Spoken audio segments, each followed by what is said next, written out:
সন্ধ্যা আনুমানিক ৮টার সময় আমি মোবাইল ডিউটিতে ছিলাম। তখন একটা গোপন খবর পাই যে নর্থ মহারানীপুর মঙ্গলপাড়া এলাকায় একটা কাঠের গাড়ি বোঝাই হচ্ছিল। তখন খবর পাওয়ার সাথে সাথে আমি প্লাস থানার স্টাফ এবং এসআই দীপজ্যোতি মজুমদার স্যার সহ আমরা যাই। তারপর ঘটনাস্থলে যে জায়গাতে খবর পেয়েছিলাম ওই জায়গাতে যাই। তো যাওয়ার পর দেখি একটা গাড়ি ছিল, কাঠ বোঝাই করছিল। তো আমাদের যাওয়ার পর পুলিশ দেখে ওরা পালিয়ে যায়। গাড়িতে অবৈধভাবে কাঠ বোঝাই করা ছিল, প্রায় 70 থেকে 80 ফুট হবে কাঠ। বাজার মূল্য আনুমানিক 1 থেকে 1.5 লাখ টাকা হবে। না, আপাতত কাউকে অ্যারেস্ট করা হয়নি।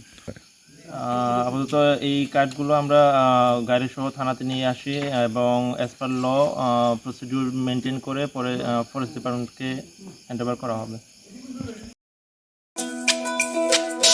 তুমি আছো রান্নাঘরে, তাই সুগন্ধে ভরে, যা খুশি তেমনই খাই তোমার জাদুর রান্নায়। থাকে শুধু লং তরাই, থাকে শুধু লং তরাই।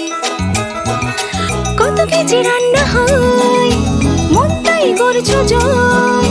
ভালোবেসে বলছি তাই, রান্নায় তোমাকে চাই। চাই শুধু লং তরাই, চাই শুধু লং তরাই। লং তরাই গুঁড়ো মশলা, রান্নায় তোমাকে চাই। চাই শুধু লং তরাই।